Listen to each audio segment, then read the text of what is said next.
Tell me about the first time you measured yourself. Every man remembers. It wasn't curiosity, it was fear. Because somewhere between childhood and adolescence, we learned that our worth could be reduced to inches, that manhood itself was a measurement contest we might lose before we even knew we were competing. Before we dive into the most brutal discovery, smash that like button if you think you size don't matter. Drop a comment below where you are watching from, and don't forget to subscribe because this rabbit hole goes deep. Men list penis size among their top body concerns along with height and weight. But here's what the research doesn't capture: the Google searches, the avoided locker rooms, the relationship sabotaged by shame that was never really about anatomy at all. Let me tell you about Marcus. Not his real name. None of the names I'll use tonight are real, because his shame runs so deep it causes significant impairment in lives across the globe. Marcus came to me convinced he was defective. 5'10", successful architect, loving husband. His wife adored him. His friends respected him. But Marcus couldn't undress without turning off the lights. Couldn't be intimate without calculating angles. Couldn't exist in his own skin without measuring himself against phantoms. The irony? Marcus measured 5.2 inches. Perfectly, utterly, completely average. But in his mind, he was failing at being a man. You know what's fascinating? In ancient Greece, the small penis was consonant with Greek ideals of male beauty. It was a badge of the highest culture and a paragon of civilization. They favored small and taut genitals, as opposed to big sex organs, to show male self-control in matters of sexuality. Socrates, walking through Athens, probably sporting what we now call a modest endowment and being celebrated for it. The very thing that makes modern men hide in bathroom stalls was once the gold standard of sophistication. So what happened? When did we flip the script so completely that men started measuring their humanity in millimeters? Sarah was 22 when she first realized her boyfriend was broken. Not physically, emotionally. He discovered internet pornography at 12, and by 22, he couldn't make love without performing a gymnastics routine designed to hide his inadequacy. She told me later, "I thought I was the problem. I thought I wasn't attractive enough to make him forget whatever he was worried about." This is a collateral damage nobody talks about. A negative body image can lead to depression, low self-esteem, anxiety, social isolation, and decreased sexual activity. But it doesn't stop there. It radiates outward like ripples in poisoned water. The average adult film performer isn't average. They're statistical outliers, chosen specifically for their extreme anatomy. It's like comparing your basketball skills to LeBron James, then wondering why you can't dunk. In self-report to penis size, many men over-report because they've been measuring themselves against professional performers since adolescence. But here's where it gets really tragic. While men are obsessing over inches, 85% of women report being completely satisfied with their partner's size. Meanwhile, 45% of men think they're inadequate. We're solving a problem that doesn't exist and creating real problems in the process. Let me tell you about the night I realized I was part of the problem. I was treating David, a 28-year-old teacher, engaged to be married. He'd been saving money for years. Not for a ring, not for a honeymoon, for surgery. Penile enhancement surgery.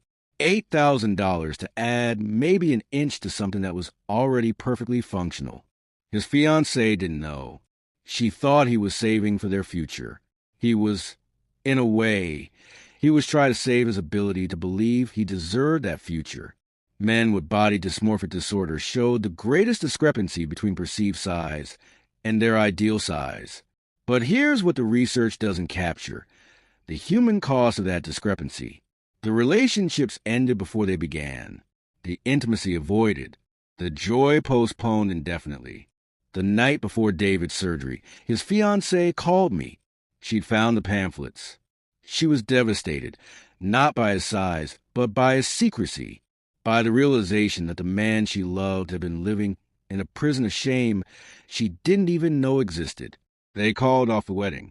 Not because of anatomy, but because of dishonesty born from shame. because he couldn't believe he was enough as he was. He lost the one person who already thought he was everything. But here's where the story gets interesting. Here's where we talk about what actually matters. The clitoris has 8,000 nerve endings. 8,000. That's twice as many as a penis. It's an organ designed entirely for pleasure, and it's located externally. Evolution didn't put it 3 inches inside the vagina because it doesn't need to be. In other words, Mother Nature designed a female body for pleasure that doesn't require impressive measurements. It requires attention, skill, patience, and communication, none of which can be measured in inches. Think of it like music. You don't need the biggest guitar to play the most beautiful song. You need to know how to listen, how to respond, how to create harmony with your partner. The best musicians aren't the ones with the biggest instruments. They're the ones who make their instruments sing. I started asking my patients a different question. When was the last time you felt truly intimate with someone? Not sexually aggressive, not performing, not proving anything. Just connected. Marcus, the architect, he came back 6 months later. Same measurements. Completely different man. He'd stopped measuring. Started talking, really talking, with his wife. Started focusing on her responses instead of his reflections in the mirror. "Doc," he said, "I spent 10 years worried about disappointing her, and I never asked what would actually make her happy. Turns out, it wasn't what I thought. So here's what I want you to understand. Your penis is not your personality. Your inches are not your identity. Your measurements are not your worth. Here's what actually improves your sex life. Sleep. Testosterone loves REM cycles. Your libido is powered by rest, not anxiety. Exercise. Blood flow matters more than size. A healthy cardiovascular system beats impressive statistics every time. Nutrition. Your penis is vascular tissue. Feed it like the premium organ it is. Stress management. Cortisol is the enemy of erection. Meditation beats medication. Communication.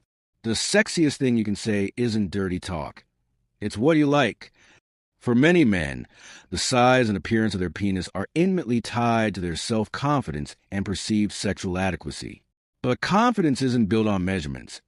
It's built on competence, connection, and genuine care for your partner's experience. David, the teacher, he never got the surgery. He spent that $8,000 on a honeymoon instead, with his fiancée, because she came back when he finally told her the truth about his fears, and she helped him understand that love isn't about dimensions. It's about devotion, the measure of a man. I want to leave you with this thought. In all my years of practice, I've never had a patient come to me and say, "My relationship failed because my partner was too kind, or too attentive, or too present during intimacy." But I've seen hundreds of relationships damaged by shame, by performance anxiety, by the belief that manhood is measured in inches rather than integrity. Your worth isn't between your legs. It's between your ears, behind your ribs, in your capacity for connection and care. The measure of a man isn't his measurements. It's his ability to love and be loved, to show up authentically, to be present in his own life. So here's my prescription. Stop measuring. Start living. Stop performing. Start connecting. Stop hiding. Start healing. Because the world doesn't need more men with bigger penises. The world needs more men with bigger hearts. And that, my friends, is an organ that can grow without surgery, without shame, without apology. That's the only measurement that matters.